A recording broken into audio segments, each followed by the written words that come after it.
जय हिंद प्यारे साथियों, कैसे हो आप सब। बिल्कुल मस्त होंगे।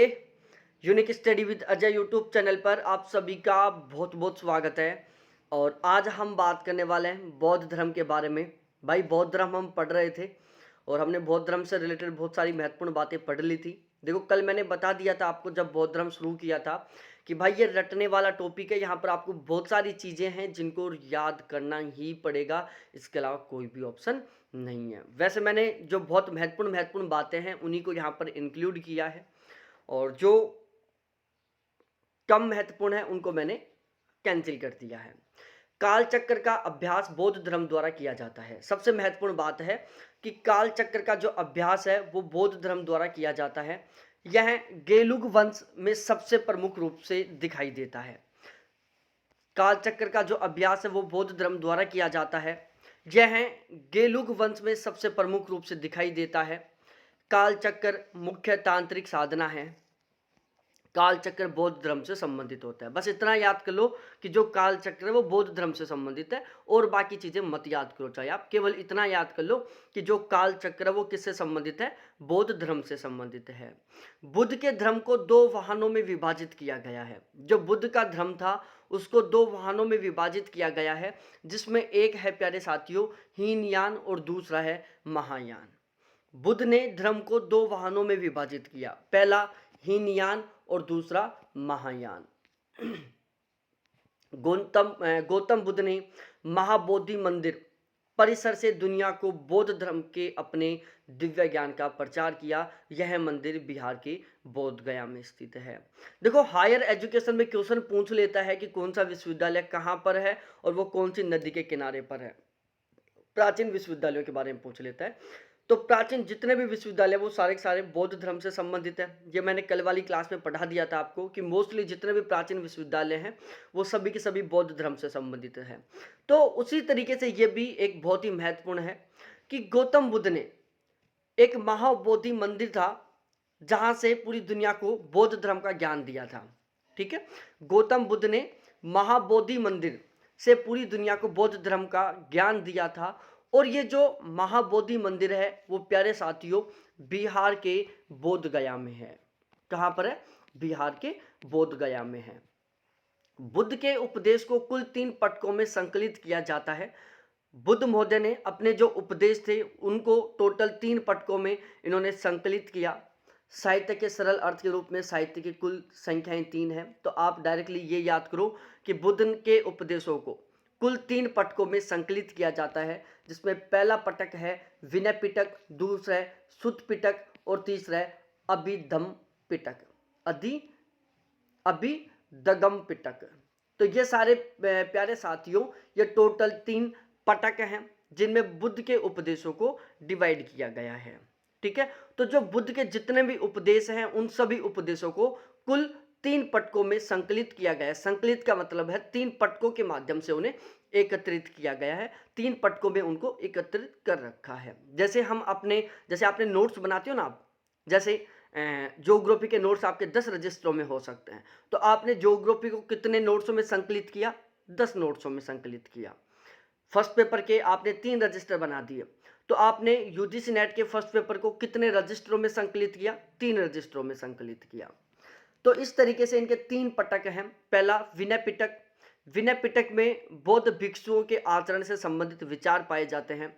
बौद्ध भिक्षुओं के आचरण से संबंधित जो विचार हैं वो विनय पिटक में देखने को मिलते हैं। सुत्त पिटक में महात्मा बुद्ध द्वारा जो उपदेश दिए गए थे उन सभी को एकत्रित किया गया है। और जो अभिदगम पिटक है इसमें बौद्ध दर्शन पर चर्चा की गई है। तो बौद्ध दर्शन को प्यारे साथियों कुल 3 पटकों में संकलित किया गया है। दोबारा से मैं रिपीट कर रहा हूं, जो बुद्ध के उपदेश थे, बुद्ध के जितने भी उपदेश थे समस्त उपदेशों को कुल 3 पटकों में संकलित किया गया है, जिसमें पहला पटक है प्यारे साथियों विनय पिटक। विनय पिटक में क्या हुआ है कि बौद्ध भिक्षुओं के जो आचरण से संबंधित विचार हैं वो हैं। उसके बाद सुत्त पिटक की बात की जाए तो इसमें महात्मा बुद्ध के द्वारा जो उपदेश दिए गए हैं वो हैं। और तीसरा है अभिदगम पिटक, जिसमें बौद्ध दर्शन पर चर्चा की गई है। इन तीनों पिटकों को हम त्रिपिटक भी कहते हैं। ये जो तीनों पिटक है, इन तीनों पिटकों को हम प्यारे साथियों त्रिपिटक भी कहते हैं। ये बहुत महत्वपूर्ण बात है प्यारे साथियों, आप इसको अच्छे से याद करना कि बुद्ध के जो उपदेश हैं उनको कुल 3 पिटकों में संकलित किया गया है। तीनों पिटकों का नाम याद होना चाहिए, साथ ही साथ उन तीनों पिटकों में क्या क्या विचार संकलित हैं वो भी आपको पता होना चाहिए, क्योंकि यहाँ से क्रॉस मैचिंग का क्वेश्चन पूछ सकता है। यहाँ पर तीनों पिटकों का नाम दे देगा, यहाँ पर उनमें जो जो चीज़ें संकलित है उनको लिख देगा और फिर क्रॉस मैच करवा लेगा। ठीक है, हो सकता है, खैर ये तो नहीं पूछेगा कि तीनों पिटकों को हम त्रिपिटक भी कहते हैं, ये तो बिल्कुल ही सी बात है। अष्टांगिक मार्ग का विचार बौद्ध धर्म के संस्थापक सिद्धार्थ गौतम बुद्ध ने दिया था। अष्टांगिक मार्ग का विचार किसने दिया था? सिद्धार्थ गौतम ने दिया था। सिद्धार्थ गौतम बुद्ध कौन थे प्यारे साथियों? बौद्ध धर्म के संस्थापक थे। ठीक है, अष्टांगिक मार्ग का विचार किसने दिया? बौद्ध धर्म के संस्थापक सिद्धार्थ गौतम बुद्ध ने दिया। बौद्ध धर्म अपोहा और प्रत्यक्ष को स्वीकार करता है। बहुत महत्वपूर्ण बात है प्यारे साथियों, यहाँ पर आप जितनी लाइनें खींच सकते हो ना खींच लो कि बौद्ध धर्म किस किस को स्वीकार करता है। तो बौद्ध धर्म अपोहा और प्रत्यक्ष इन दोनों को स्वीकार करता है। किस किस को? अपोहा और प्रत्यक्ष को। अब प्रत्यक्ष क्या होता है ये मैं आपको बहुत सारी बार अच्छे से समझा चुका हूं, ये समझाने की जरूरत है नहीं। अपोहा के बारे में मैं बता देता हूं थोड़ा सा। अपोहा का अर्थ होता है बौद्ध बहिष्करण। यह बहिष्करण की एक नकारात्मक प्रक्रिया है। अपोहा या अपवर्जन का उपयोग शब्दों के संदर्भ के रूप में सार्वभौमिक को समझने के लिए किया जाता है। ठीक है, तो अपोहा क्या होता है ये समझने की ज्यादा जरूरत नहीं है आपको। प्रत्यक्ष ये समझने की जरूरत है। प्रत्यक्ष को मैं डिटेल से समझा चुका हूं पिछली क्लासों में। प्रत्यक्ष और अनुमान बौद्ध दर्शन में ज्ञान के दो स्वीकृत साधन हैं, ध्यान रखना। बौद्ध दर्शन में ज्ञान के दो स्वीकृत साधन कौन कौन से हैं? एक है प्रत्यक्ष और दूसरा है अनुमान। अपोहा बौद्ध दर्शन का एक बहुत ही महत्वपूर्ण सिद्धांत है। ये आपको ऐसे कैसे याद करना है, क्वेश्चन आ सकता है कि बौद्ध दर्शन का एक महत्वपूर्ण सिद्धांत कौन सा है? अपोहा है। प्रत्यक्ष और अनुमान बौद्ध दर्शन में ज्ञान के दो स्वीकृत साधन हैं। अब हम बात कर लेते हैं एक बार थोड़ा सा स्पीड से पढ़कर कि बौद्ध धर्म की क्या क्या विशेषताएं हैं।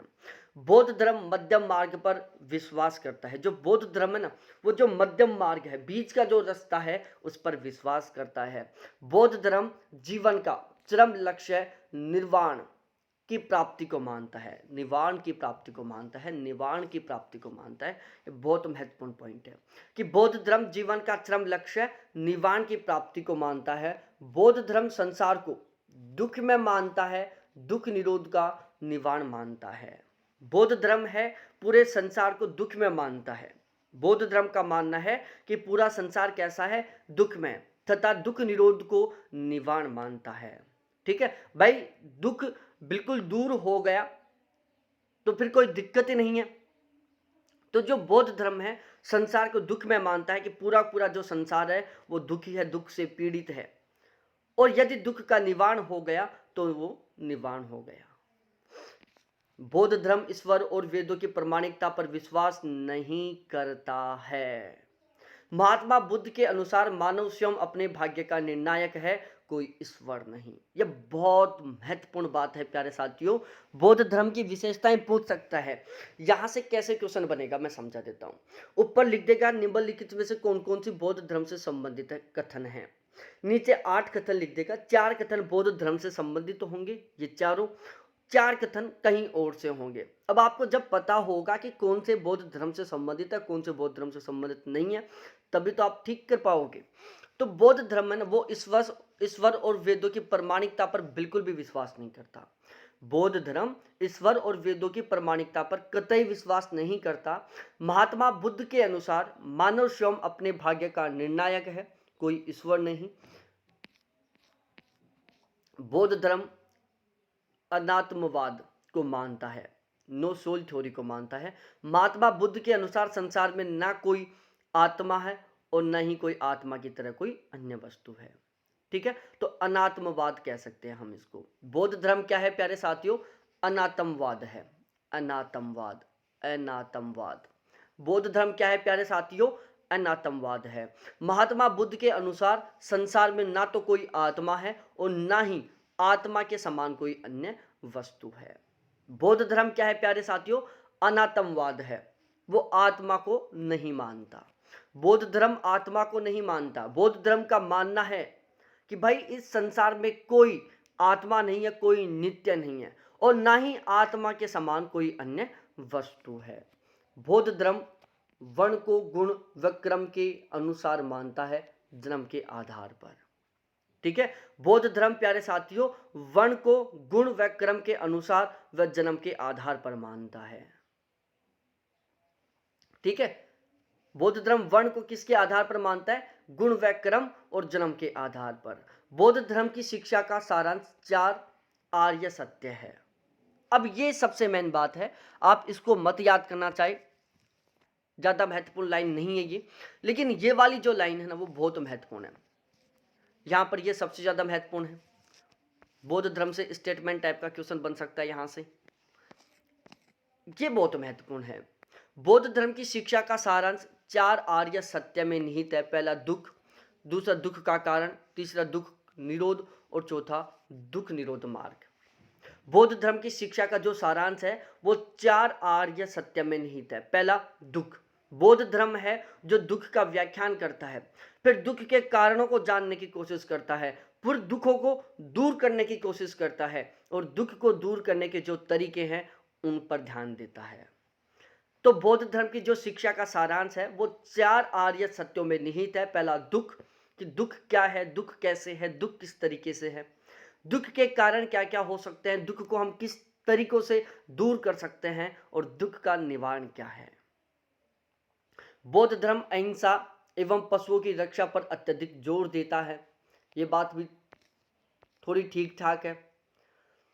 बौद्ध धर्म प्रत्यक्षवादी है, यह हर उस चीज का बहिष्कार करता है जो प्रत्यक्ष रूप से ज्ञात ना हो। यह बहुत महत्वपूर्ण है प्यारे साथियों। बौद्ध धर्म प्रत्यक्षवादी है, वो प्रत्यक्ष पर विश्वास करता है। बौद्ध धर्म केवल उन्हीं वस्तुओं को मानता है जो प्रत्यक्ष में है। बौद्ध धर्म हर उस बात का खंडन करता है, हर उस चीज का बहिष्कार करता है जिसका प्रत्यक्ष ना हो। तो बौद्ध धर्म प्रत्यक्षवादी है, वो केवल उसी बात को मानता है जो प्रत्यक्ष में है, वो केवल उसी चीज को मानता है जो प्रत्यक्ष में है। जो बात प्रत्यक्ष में नहीं है, जो चीज प्रत्यक्ष में नहीं है उसका बहिष्कार करता है, उसका खंडन करता है। बौद्ध धर्म क्रम सिद्धांत व पुनर्जीवन में जन्म में विश्वास भी करता है। ध्यान रखना प्यारे साथियों, बौद्ध धर्म एक साइड में तो जो चीजें प्रत्यक्ष में नहीं है उनका खंडन कर रहा है, उनका बहिष्कार कर रहा है, वही दूसरी साइड बौद्ध धर्म है प्यारे साथियों, वो क्रम सिद्धांत में विश्वास कर रहा है और साथ ही साथ सबसे महत्वपूर्ण प्यारे साथियों वो पुनर्जन्म में भी विश्वास कर रहा है। भाई एक साइड तो बौद्ध धर्म क्या कर रहा है, जो चीजें प्रत्यक्ष में नहीं है उनका बहिष्कार कर रहा है, वहीं दूसरी साइड वो पुनर्जन्म में विश्वास कर रहा है। भाई क्रम सिद्धांत में तो हर कोई विश्वास करता है। बौद्ध धर्म व्यवहारनिष्ठ है, महात्मा बुद्ध के उपदेश प्रधानतः व्यवहारिक हैं। बौद्ध धर्म है जो व्यवहारनिष्ठ है, वो व्यवहार पर बहुत ज्यादा विश्वास करता है। व्यवहार का मतलब यह नहीं है कि आपका मेरा व्यवहार कैसा है, व्यवहारिक का मतलब है जो वस्तुएं हमारे समाज के साथ जुड़ी हुई हैं, ठीक है, जिनका हम सब रेगुलरली तरीके से उपयोग करते हैं। बौद्ध धर्म क्षणिकवाद सिद्धांत को मानता है, जिसके अनुसार संसार की प्रत्येक वस्तु का अस्तित्व केवल क्षण मात्र के लिए है, केवल एक क्षण के लिए है। ठीक है, तो ये कुछ विशेषताएं हैं, एक बार मैं फिर से रिपीट करवा देता हूं बौद्ध धर्म की विशेषता। बौद्ध धर्म मध्यम मार्ग में विश्वास करता है। बौद्ध धर्म जीवन का चरम लक्ष्य निवारण की प्राप्ति को मानता है। बौद्ध धर्म संसार को दुख में मानता है, दुख निरोध को निवारण मानता है। बौद्ध धर्म ईश्वर और वेदों की प्रामाणिकता पर विश्वास नहीं करता। महात्मा बुद्ध के अनुसार मानव स्वयं अपने भाग्य का निर्णायक है, वो खुद स्वयं अपने भाग्य का निर्माण करता है, कोई ईश्वर नहीं है। भाई बौद्ध धर्म का मानना है कि मानव खुद स्वयं अपने भाग्य का निर्माण करता है, ईश्वर नहीं करता। बौद्ध धर्म अनात्मवाद है। बौद्ध धर्म का मानना है कि भाई कोई आत्मा भी नहीं है और ना ही आत्मा के समान कोई अन्य वस्तु है। बौद्ध धर्म की शिक्षा का सारांश 4 आर्यों में इंक्लूड है, जिसमें 4 आर्य सत्य कौन कौन से? पहला दुख है, दूसरा दुख कारण है, तीसरा दुख निरोध है, चौथा दुख निरोध मार्ग है। बौद्ध धर्म अहिंसा एवं पशुओं की रक्षा पर बहुत ज्यादा जोर देता है। बौद्ध धर्म प्रत्यक्षवादी है, वो केवल उन्हीं वस्तुओं को मानता है, उन्हीं बातों को मानता है जो प्रत्यक्ष में, जो प्रत्यक्ष में नहीं है, जो बातें रियलिटी में नहीं है, उन सभी का बहिष्कार करता है, उन सभी का खंडन करता है। बौद्ध धर्म क्रम सिद्धांत में विश्वास करता है और बौद्ध धर्म पुनर्जन्म में भी विश्वास करता है। बौद्ध धर्म व्यवहार निष्ठ है। महात्मा बुद्ध के जो उपदेश हैं उन सभी में आपको व्यवहारिक का जो गुण है वो देखने को मिलेगा। बौद्ध धर्म क्षणिकवाद है, उसका मानना है कि संसार की जो प्रत्येक वस्तु है वो केवल और केवल एक क्षण के लिए, हर एक वस्तु का एक न एक दिन जरूर अंत होता है, ये बौद्ध धर्म का मानना है। अब हम बात करते हैं जैन धर्म के बारे में।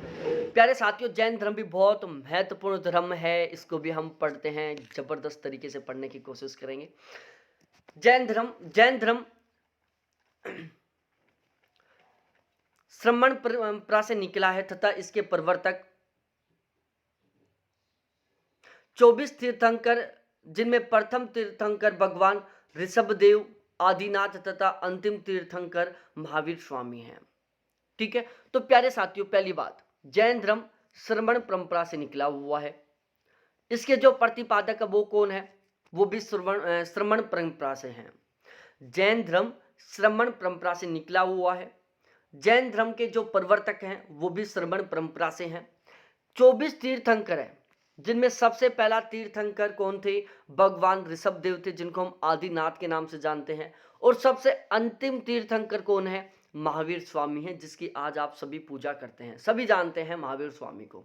जैन धर्म के लोग हैं जो भगवान ऋषभदेव को भी जानते हैं, आदिनाथ को भी जानते हैं, लेकिन हम लोग जो जैन धर्म से नहीं है वो सामान्यतः महावीर स्वामी को ही जानते हैं। महावीर स्वामी जयंती भी आती है। तो जैन धर्म के टोटल 24 तीर्थंकर हैं, जिसमें सबसे पहला तीर्थंकर है भगवान ऋषभदेव, जिनको आदिनाथ के नाम से भी जानते हैं, और सबसे अंतिम तीर्थंकर है महावीर स्वामी। जैन पंथ या जैन धर्म के सिद्धांत, ये चारों के चारों आपको याद होना चाहिए। जैन धर्म का पहला सिद्धांत अहिंसा है, दूसरा सिद्धांत क्रम है, तीसरा सिद्धांत अनेकांतवाद है और चौथा सिद्धांत आचार विचार है। तो प्यारे साथियों, जैन धर्म के 4 सिद्धांत, पहला अहिंसा, दूसरा क्रम, तीसरा अनेकांतवाद और चौथा आचार विचार है। तो जैन पंथ या जैन धर्म के कितने सिद्धांत? प्यारे साथियों, जैन धर्म के कुल 4 सिद्धांत। पहला सिद्धांत हो गया अहिंसा, दूसरा हो गया कर्म, तीसरा हो गया अनेकांतवाद और चौथा हो गया आचार विचार। तो यह बात आपको सही ढंग से याद करनी है कि जैन धर्म के टोटल 4 सिद्धांत हैं, जिसमें पहला सिद्धांत अहिंसा है, दूसरा सिद्धांत कर्म है, तीसरा सिद्धांत अनेकांतवाद है और चौथा सिद्धांत आचार विचार है। पार्श्वनाथ के अनुसार जैन धर्म के 4 महाव्रत हैं, पहला अहिंसा, दूसरा सत्य, तीसरा अस्तेय और चौथा अपरिग्रह।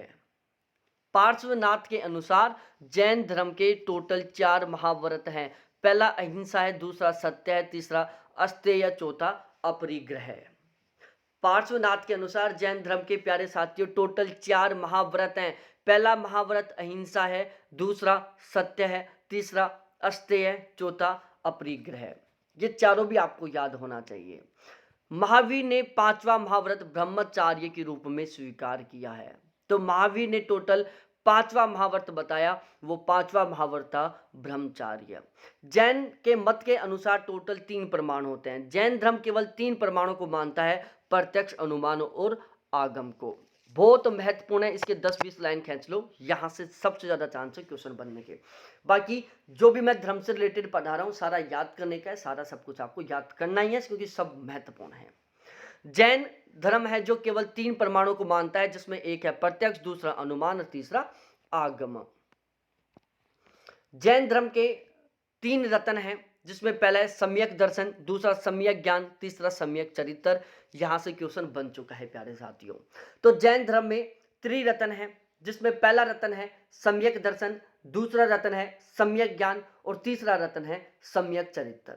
तो यह बात भी आपको बहुत सही ढंग से याद करनी है प्यारे साथियों कि जैन धर्म में केवल 3 रत्न है, जिसमें पहला रत्न है सम्यक दर्शन, दूसरा रत्न है सम्यक ज्ञान और तीसरा रत्न है सम्यक चरित्र। ठीक है, तो जैन धर्म में 3 रत्न हैं, पहला सम्यक दर्शन है, दूसरा सम्यक ज्ञान है, तीसरा सम्यक चरित्र है। अब हम आगे बात करते हैं भारतीय दर्शन में परमाणु की संख्या के बारे में। ठीक है, भारतीय दर्शन में परमाणु की संख्या के बारे में। और भाई लोगों, ये याद करने में दिक्कत आएगी, लेकिन इसको आपको 100% याद करना है। अब ये मैं जो आगे पढ़ाने वाला हूं ना, इसको तो घोट घोट कर पी जाओ आप, क्योंकि इससे पहले मैंने जितना भी पढ़ा है ना प्रमाण से रिलेटेड, उन सभी को मैंने एक साथ लिख दिया यहां पर। चावार्क केवल प्रत्यक्ष प्रमाण को मानता है। जो चावार्क है केवल प्रत्यक्ष प्रमाण को मानता है। बौद्ध और वैशेषिक केवल प्रत्यक्ष और अनुमान प्रमाण को मानते हैं। सांख्य दर्शन और जैन दर्शन केवल प्रत्यक्ष, अनुमान और आगम, आगम को हम शब्द भी कहते हैं। ठीक है, तो सांख्य दर्शन और जैन दर्शन केवल प्रत्यक्ष, अनुमान और शब्द, शब्द की जगह आगम शब्द भी हो सकता है, इनको मानता है। जो पतंजलि है वो प्रत्यक्ष, अनुमान और आगम या शब्द को मानता है। ध्यान रखना, यहां पर यह शब्द भी याद करना है और शब्द भी याद करना है। तो पतंजलि है जो प्रत्यक्ष, अनुमान और आगम को मानता है। रामानुजन पूर्ण प्रज्ञा जो प्रत्यक्ष, अनुमान और शब्द तीनों को मानता है।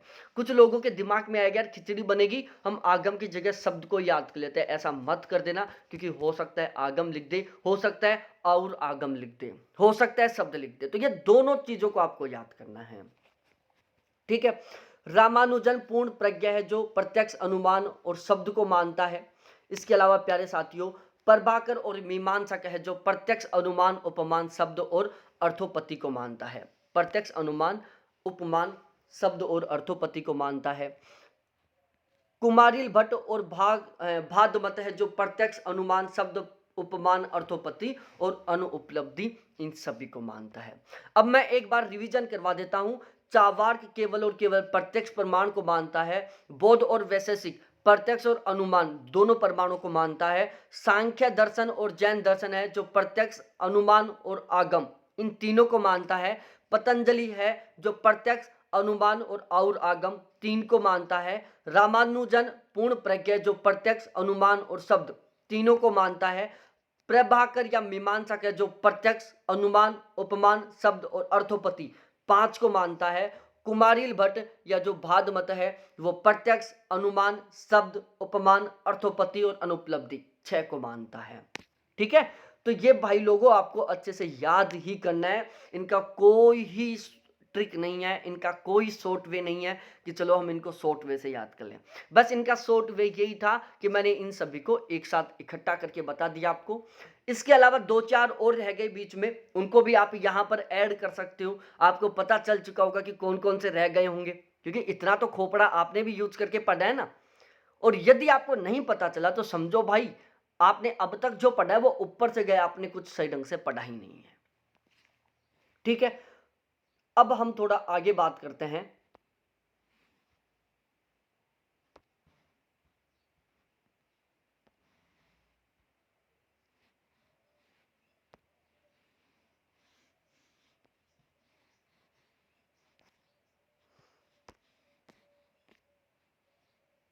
चलो अब हम पढ़ेंगे वेन डायग्राम एंड अनुरूपताओं के बारे में। तो मैं आपको प्यारे साथियों 5 मिनट का टाइम दे रहा हूं। 5 मिनट में मैंने जो अब तक पढ़ा है धर्म से रिलेटेड, कल वाली क्लास में भी हमने थोड़ा बहुत धर्म पढ़ा था, बौद्ध धर्म कल वाली क्लास में पढ़े थे, जैन धर्म आज वाली क्लास में, और ये इन सभी का बिल्कुल फुल स्पीड से आप रिवीजन कर लो। ठीक है, इन सबका बिल्कुल फुल स्पीड से रिवीजन कर लो आप, जो हमने कल और आज, मतलब धर्म धर्म को आप 1.75 की स्पीड करके और रिवीजन कर दो। साथ के साथ हमें सब कुछ कंप्लीट करते हुए चलना है, जिससे कि बहुत सही ढंग से सारी चीजें याद हो जाएं। तो प्यारे साथियों, मैं आपको 5 मिनट का समय दे रहा हूं, 1.75 की स्पीड करो और सभी चीजें धर्म से रिलेटेड जितनी भी चीजें हैं, बौद्ध धर्म, जैन धर्म, और ये जो मैंने टेबल बताई है इसको अच्छे से रट दो। टाइम आपका स्टार्ट होता है 5 मिनट का। चलो अब शुरू कर दो। जो चीजें समझ में ना आए वो जरूर पूछना, व्हाट्सएप पर मैसेज करके 100% मैं आपको रिप्लाई दूंगा।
तो बताओ प्यारे साथियों, यहाँ तक का समझ में आया कि नहीं आया? प्लीज़ एक बार ज़रूर बताओ सभी के सभी। अब ये यहाँ पर वेन डायग्राम से रिलेटेड क्वेश्चन है।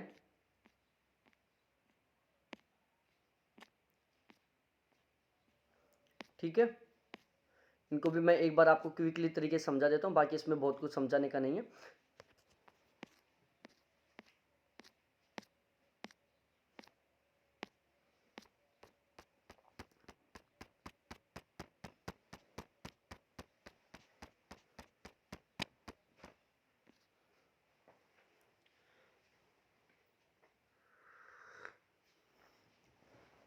चाय पी लो।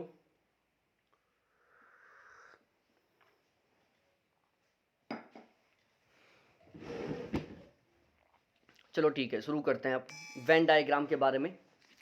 अब देखो, सबसे पहले तो ये परिभाषा याद करो, ये कुछ शब्द हैं, क्योंकि आजकल वेन डायग्राम से वैसे क्वेश्चन नहीं पूछता।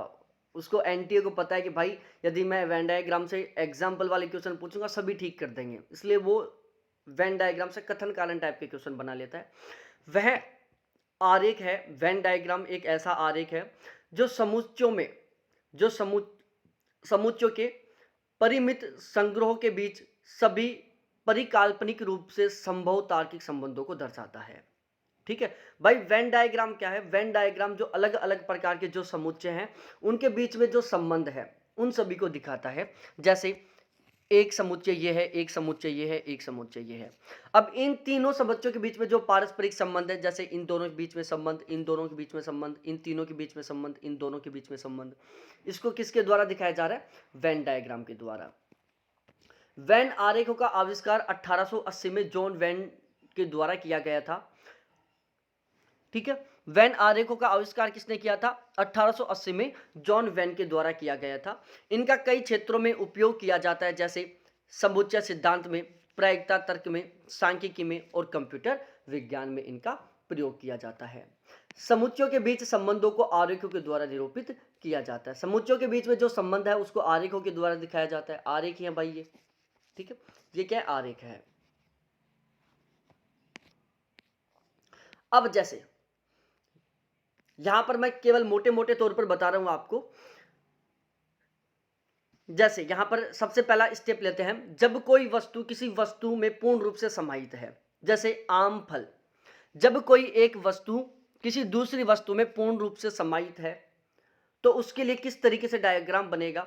उदाहरण आ गया आम का और फल का। अब आम क्या है प्यारे साथियों? फल है। आप इस दुनिया में कितने आम ले आओ, सभी आम क्या है? फल हैं। तो आम क्या है? फल है। आम किस में समाहित है? फलों में समाहित है। ठीक है, समझ में आ गया होगा भाई। इस दुनिया के आप कितने भी आम ले आओ, सभी के सभी आम किस में समाहित है? फल में है, क्योंकि सभी आम क्या है? फल है। ठीक है, तो आप क्या करोगे? सबसे पहले आम लिखोगे। अब सभी आम क्या है? फल है। ठीक है, इसी तरीके से जैसे बहन, लड़कियां। अब बहन क्या होती है? आपकी बहन, मेरी बहन, किसी और की बहन, सभी की सभी क्या है? लड़कियां हैं। तो सभी बहन क्या होती हैं? लड़की होती है, तो बहन लिख दिया यहां पर। अब सभी बहन क्या होती हैं? लड़कियां होती हैं। या फिर ऐसे थोड़ी ना करोगे आप कि लड़कियां, सभी लड़कियां बहन होती हैं। बताओ, सभी लड़कियां बहन होती हैं क्या? सभी लड़कियां बहन होती हैं क्या? नहीं होती। कुछ लड़कियां माँ हो सकती है, कुछ लड़कियां बुआ हो सकती है, कुछ लड़कियां दादी हो सकती हैं, वो भी लड़कियां तो है ना। ठीक है, अब आपको इसमें डायग्राम बनाना है, जैसे दिल्ली भारत का डायग्राम बनाना है, आदमी भाई का डायग्राम बनाना है, स्टूडेंट क्लास का डायग्राम बनाना है, चेयर फर्नीचर का डायग्राम बनाना है, वुमेन सिस्टर का डायग्राम बनाना है, व्हीकल कार का डायग्राम बनाना है। अब उसके बाद में हम बात करते हैं, इसमें कुछ की बात की जाती है, दूसरी स्टेप पे कुछ की बात की जाती है। जैसे कुछ महिलाएं डॉक्टर हैं। अब ये महिला है, ठीक है। अब कुछ महिला क्या है? डॉक्टर है। तो ये कुछ महिला थी ना, ये वाली कुछ महिला है, वो क्या है? डॉक्टर है। ये कुछ महिलाएं क्या है प्यारे साथियों? डॉक्टर हैं। तो ये एक ऐसा भाग है जहां पर महिलाएं डॉक्टर हैं, महिला भी हैं और डॉक्टर भी हैं। ठीक है, ये वाली जो लेडीज है ये डॉक्टर है, ये वाली महिला क्या है? डॉक्टर है। दूसरा एग्जाम्पल ले लेते हैं, अध्यापिका, आदमी। अब आदमी का हमने डायग्राम बनाया। अब कुछ अध्यापिका आदमी है, तो कुछ जो टीचर वो क्या है, आदमी हैं, कुछ आदमी क्या है, टीचर हैं। तो ये वाले जो आदमी हैं वो क्या है मेरे प्यारे साथियों, अध्यापक हैं। ये वाले आदमी क्या है, अध्यापक हैं। अब इसी तरीके से आपको बनाना है इंजीनियर अध्यापक का डायग्राम बनाना है आपको, ठीक है। इंजीनियर अध्यापक का डायग्राम आप बनाओ। उसके बाद हम बात करते हैं, इसमें कोई संबंध नहीं होता। जब कोई संबंध ना हो, इसमें सम्मिलित वस्तुओं के बीच में किसी प्रकार का कोई संबंध नहीं होता, जैसे चेयर और टेबल। अब बताओ, चेयर और टेबल में कोई संबंध है? बिल्कुल भी नहीं है। पेन और फोन, इन दोनों में कोई संबंध है? कोई संबंध नहीं है। आम और एप्पल, यदि मैं जैसे आम लिख दिया और सेव लिख दिया, ठीक है, आम और सेव दोनों लिख दिया यहां पर मैंने। अब बताओ इसका डायग्राम कैसे बनाओगे आप? केवल दो शब्द हैं, आम और सेव, इसका डायग्राम बनाओ। तो आम यहां पर बना दोगे, सेव यहां पर बना दोगे। यदि मैं लिख दूं आम सेव फल, तो आप कैसे बनाओगे? पहले आम बनाओगे, फिर यहां पर सेव बनाओगे। अब ये दोनों क्या है, फल हैं, तो दोनों को फलों में शामिल कर दोगे। इस तरीके से बन जाएगा। बुक कॉपी है, राम श्याम है, ठीक है। इसके अलावा यह है प्रैक्टिस के लिए क्वेश्चन, जो आपको खुद को प्रैक्टिस करना है। जैसे इंडिया जयपुर राजस्थान है, फीमेल मदर चिल्ड्रन है, क्लास टीचर स्टूडेंट है, वुमेन सिस्टर इंजीनियर है। ध्यान रखना, आजकल ऐसे क्वेश्चन बनते ही नहीं है। बहुत पहले का टाइम था जब यहाँ इस टाइप के क्वेश्चन आते थे, इसलिए मैं इनको स्पीड से पढ़ा रहा हूँ। इस टाइप के क्वेश्चन बनना बंद हो गए भाई, आजकल तो बहुत डीपली बनने लग गए। अब जैसे इसको समझो आप भाई, वुमेन सिस्टर इंजीनियर, सिस्टर क्या है, सभी की सभी वुमेन है, ठीक है। अब इंजीनियर, अब हो सकता है कि सिस्टर भी इंजीनियर हो और सकता है वुमेन भी इंजीनियर हो, ठीक है। ये वाली बिल्कुल करेक्ट कंडीशन है। अब कुछ लोगों के दिमाग में ऐसे भी आया होगा कि सिस्टर सभी की सभी वुमेन है, सभी के सभी इंजीनियर है, तो क्या ये पॉसिबल है कि दुनिया की सभी लेडीज इंजीनियर हो? ये तो बिल्कुल इम्पॉसिबल है। तो यहां पर करेक्ट डायग्राम क्या बनेगा, सिस्टर, वुमेन और engineer. Chair, table, teacher, male, female. अब इसका डायग्राम क्या बनेगा? सबसे पहले आप टीचर बनाओगे, आपने टीचर बनाया। अब कुछ टीचर मेल हो सकते हैं, कुछ टीचर फीमेल हो सकते हैं, ठीक है। एक तो ये कंडीशन है यहां पर। दूसरी कंडीशन यहां पर ऐसे भी बन सकता है, ये टीचर है, ये मेल है, ये फीमेल है। यहां पर तो ये डायग्राम बनेगा, वो वाली कंडीशन नहीं बनेगी। यहां पर जो मैं सोच रहा था ना, वो वाली कंडीशन नहीं बनेगी यहां पर। बस, ट्रेन, कार, तीनों की तीनों अलग अलग हो गए। न्यायाधीश, चोर, अपराधी, तो चोर क्या होते हैं, अपराधी होते हैं। न्यायाधीश अलग है क्योंकि ये न्याय सुनाने का काम करता है, ये चोर और अपराधियों से बिल्कुल अलग है। तो इस तरीके से प्यारे साथी ये वेन डायग्राम बनेंगे, ठीक है। ये भी देख लो, बाई चांस ऐसा क्वेश्चन बन जाए, क्योंकि आजकल ऐसा बन सकता है क्वेश्चन।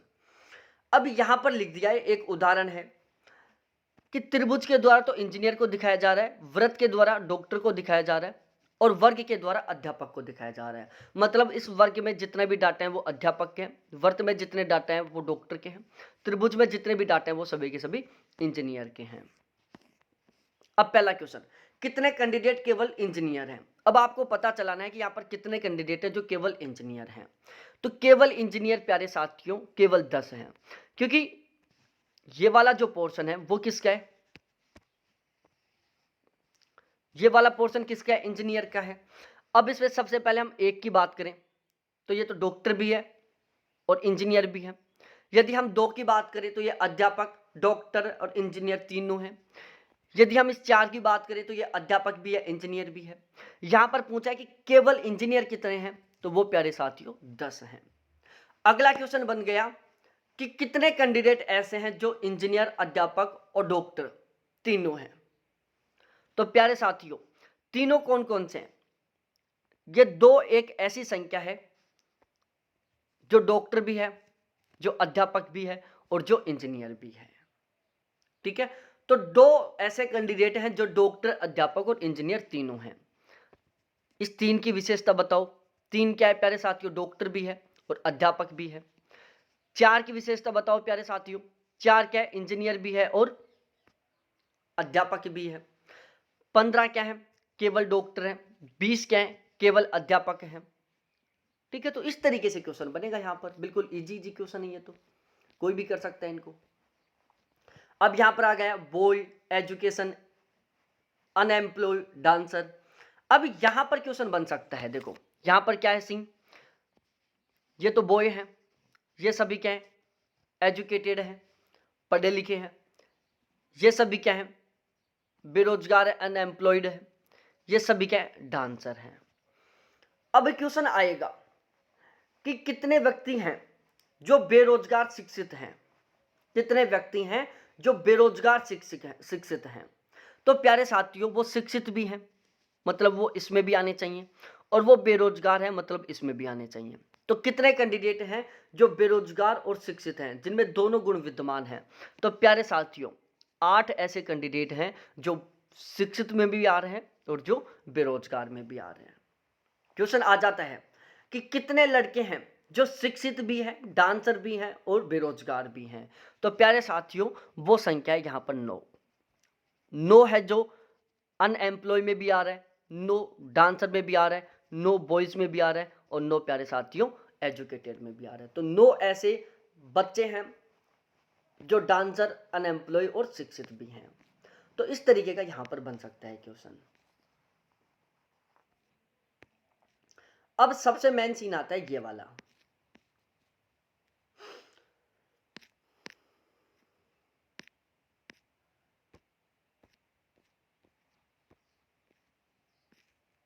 ये वाला आपका कब क्लियर होगा? जब आपको परसेंटेज के बारे में बहुत अच्छा खासा नॉलेज होगा। तो जब मैं आपको प्रतिशत पढ़ाऊंगा ना, उस टाइम एक बार याद दिला देना प्यारे साथियों, मैं ये वेन डायग्राम से जो परसेंट के क्वेश्चन बनते हैं ना, वो मैं आपको अच्छे से समझा दूंगा। ठीक है, परसेंटेज के जब हम क्वेश्चन सोल्व करेंगे तो उससे ये बहुत ज़्यादा अच्छे से समझ में आएगा। बाकी मैं एक बार आपको थोड़ा सा बता देता हूँ। जैसे हिंदी में 70% है, इंग्लिश में 60% है, और हिंदी इंग्लिश में 30% है। तो ओनली हिंदी और ओनली इंग्लिश में कितना प्रतिशत है, ये हमें बताना है भाई। केवल हिंदी में कितना है? 70%। केवल सॉरी हिंदी में, देखो दोबारा से पढ़ने दो। हिंदी में कितने हैं? 70% हैं। इंग्लिश में कितने? 60% हैं। और दोनों में कितने हैं प्यारे साथियों? 30% हैं। हिंदी और इंग्लिश में 30% है। तो हमें अब किसके बारे में पता चलाना है? ओनली हिंदी और ओनली इंग्लिश के बारे में पता चलाना है। सिंपल सी बात है प्यारे साथियों। भाई टोटल हिंदी कितना है? ये टोटल हिंदी है कितना? 70%। तो टोटल हिंदी कितना है? 70%। इसमें से यदि हम ये जो हिंदी इंग्लिश वाला भाग है 30%, उसको निकाल दें तो हमारे पास क्या आ जाएगा? केवल हिंदी का मान आ जाएगा। क्या आ जाएगा? केवल हिंदी का मान आ जाएगा। क्या जाएगा? केवल हिंदी का मान आ जाएगा। तो केवल हिंदी कितना आया? 40%। इसी तरीके से यदि हमें केवल इंग्लिश निकालना है तो केवल इंग्लिश का भाग कौन सा होगा? ये वाला होगा। हमें इसका मान निकालना है। तो इसका मान निकालने के लिए हम क्या करेंगे प्यारे साथियों? जो टोटल इंग्लिश है, टोटल इंग्लिश कितना है प्यारे साथियों? 60 है। टोटल इंग्लिश 60 है।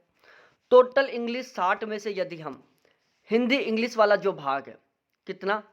30%, इसको निकाल देते हैं तो हमारे पास किसका मान बच जाएगा प्यारे साथियों?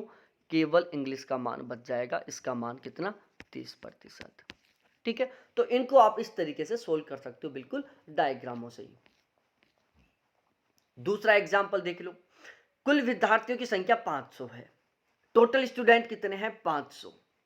हिंदी के विद्यार्थी 300 हैं, इंग्लिश के विद्यार्थी 400 हैं। अब हमें 3 क्वेश्चनों का पता चलाना है। पहला, हिंदी और इंग्लिश के विद्यार्थी कितने हैं, केवल हिंदी के कितने हैं और केवल इंग्लिश के कितने हैं। तो आप इसको डायग्राम बना के भी कर सकते हो और आप इसको वैसे भी कर सकते हो। देखो कॉमन सेंस यूज करो। यहाँ पर टोटल विद्यार्थी कितना बता रहा है? 500 बता रहा है। हिंदी के 300 और इंग्लिश के 400। अब हमें पता चलाना है हिंदी इंग्लिश के कितने, हिंदी के कितने, इंग्लिश के कितने हैं। भाई केवल हिंदी के कितने बता रहा है 300, इंग्लिश के कितने बता रहा है 400। तो इस तरीके से कितने हो गए टोटल 700 हो गए। लेकिन टोटल विद्यार्थी कितने बता रहा है ये 500। मतलब 200 ऐसे कैंडिडेट हैं जिनके पास हिंदी और इंग्लिश दोनों हैं। तो यदि हम टोटल 700 में से 500 कुल विद्यार्थी निकाल देते हैं तो 200 मान आता है, और ये 200 ऐसे विद्यार्थी हैं जो हिंदी और इंग्लिश दोनों में हैं, जो हिंदी और इंग्लिश दोनों में हैं। तो हिंदी और इंग्लिश विद्यार्थियों की संख्या कितनी हो गई प्यारे साथियों, 200 हो गई। ठीक है, हिंदी और इंग्लिश विद्यार्थियों की संख्या कितनी हो गई, 200 हो गई। अब हमें केवल हिंदी विद्यार्थी चाहिए। हमें अभी पता चला है कि हिंदी और इंग्लिश विद्यार्थियों की संख्या कितनी है, 200 है। टोटल हिंदी के कितने हैं, 300। 300 जो टोटल हिंदी के हैं, इनमें से यदि हम हिंदी इंग्लिश के 200 बच्चे हटा देते हैं तो हमारे पास 100 बच्चे बचते हैं, और ये 100 कौन से हैं, जिनके पास केवल हिंदी है। बिल्कुल ठीक इसी तरीके से हम इंग्लिश वालों के बारे में पता चला सकते हैं। भाई टोटल इंग्लिश के कितने हैं, 400 हैं। इन 400 में से हिंदी इंग्लिश के कितने हैं, 200 हैं। कितने बचे, 200। भाई 400 में से 200 गए तो 200 बचे। अब ये 200 कौन है मेरे प्यारे साथियों, जिनके पास केवल इंग्लिश है। अब एक बार टोटल जोड़ लो प्यारे साथियों सभी को।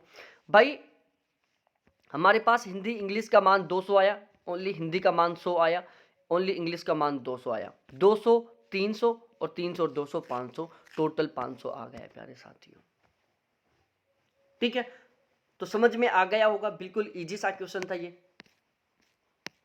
और यहां पर थोड़ा सा अपना भी कॉमन सेंस यूज करो प्यारे साथियों, थोड़ा सा करना, ज्यादा मत करने की, ज्यादा अपना कॉमन सेंस यूज करने की तो जरूरत है ही नहीं। यहां पर थोड़ा बहुत कर लोगे तो भी क्वेश्चन को बहुत आसानी से सोल्व कर दोगे। अब ये वाला क्वेश्चन आपको सोल्व करना है कि कुल 700 हैं, गणित में पास 200 हैं, इंग्लिश में पास 150 हैं, हिंदी में पास 300 हैं। हिंदी एवं इंग्लिश दोनों में पास 50 हैं, केवल इंग्लिश हिंदी में पास 30 हैं। हिंदी और मैथ दोनों में पास 20 हैं, इंग्लिश हिंदी एवं मैथ तीनों में पास 10 हैं। अब आपको ये क्वेश्चन है जिनके बारे में पता चलाना है। सबसे पहला क्वेश्चन है कि सभी विषयों में फेल विद्यार्थियों की संख्या क्या है, ये आपको यहां पर बताना है प्यारे साथियों। ठीक है, तो एक बार इसका स्क्रीनशॉट लो प्यारे साथियों, इसका स्क्रीनशॉट ले लो अभी के अभी, और फिर आप इस वाले क्वेश्चन का स्क्रीनशॉट ले लो कि सभी विषयों में फेल विद्यार्थियों की संख्या क्या है। इसका आंसर आपको कमेंट सेक्शन में कमेंट करके बताना है मेरे प्यारे लाडलों। उसके बाद भाई आजकल इस टाइप के क्वेश्चन तो आना बंद ही हो गए, इसलिए हमें ये पढ़ने की कोई जरूरत नहीं है। सादृश्यता है जो समानता के बारे में बताता है। ठीक है, सादृश्यता किसके बारे में बताता है, समानता के बारे में बताता है कि सादृश्य दो या दो से अधिक वस्तुओं के बीच में समान संबंध या समानता की बात करता है। जैसे कलाकार नाट्यशाला है, किसान खेत में काम करता है, कलर के कार्यालय में काम करता है, दुकानदार दुकान में काम करता है, रसोईया रसोई में काम करता है, पुजारी मंदिर में काम करता है, वकील अदालत में काम करता है, रेफरी मैदान में काम करता है, डॉक्टर अस्पताल में काम करता है, वैज्ञानिक प्रयोगशाला में काम करता है, मजदूर फैक्ट्री में काम करता है, नायक रंगमंच में काम करता है, एम्पायर मैदान में होता है, नाटककार नाटक में होता है, किसान फसल से संबंधित होता है, लेखक पुस्तक से संबंधित है, कवि किताब से संबंधित है, मोची जूते से संबंधित है, शिक्षक शिक्षा से संबंधित है, सुनार जेवर से संबंधित है, नृत्यकार नृत्य से संबंधित है, निर्माता फिल्म से संबंधित है, वास्तुकार अभी कल से संबंधित है। तो ये और भी कुछ है, इनको आप PDF से पढ़ लेना। ठीक है, इनको रटने की जरूरत नहीं है, एक बार सरसरी नजर डाल लेना, बाकी यहाँ से क्वेश्चन बनता नहीं है आजकल। तो इस तरीके से प्यारे साथियों हमारी लॉजिकल रीजनिंग की कंप्लीट यूनिट हो चुकी है। आज लॉजिकल रीजनिंग का द एंड हो गया। अब हम कल से नई यूनिट की शुरुआत करने वाले हैं। आप कमेंट सेक्शन में कमेंट करके बता सकते हो कि अब हमें कौन सी यूनिट की शुरुआत करनी चाहिए। बहुत बहुत धन्यवाद आप सभी को देखने के लिए। थैंक्स बाय मेरे प्यारे साथियों। फिर कल मिलते हैं हम बिल्कुल पॉजिटिविटी के साथ, बिल्कुल मोटिवेशन के साथ नेक्स्ट क्लास में। प्यारे साथियों ध्यान रखना, आप संडे को लॉजिकल रीजनिंग का टेस्ट लूंगा, हर हाल में टेस्ट लूंगा। जो कैंडिडेट टेस्ट नहीं देगा उनको मैं 100% बैच से रिमूव कर दूंगा, फिर चाहे आप नाराज हो चाहे राजी हो। ठीक है, तो बहुत बहुत धन्यवाद आप सभी को देखने के लिए। थैंक्स बाय मेरे प्यारे साथियों।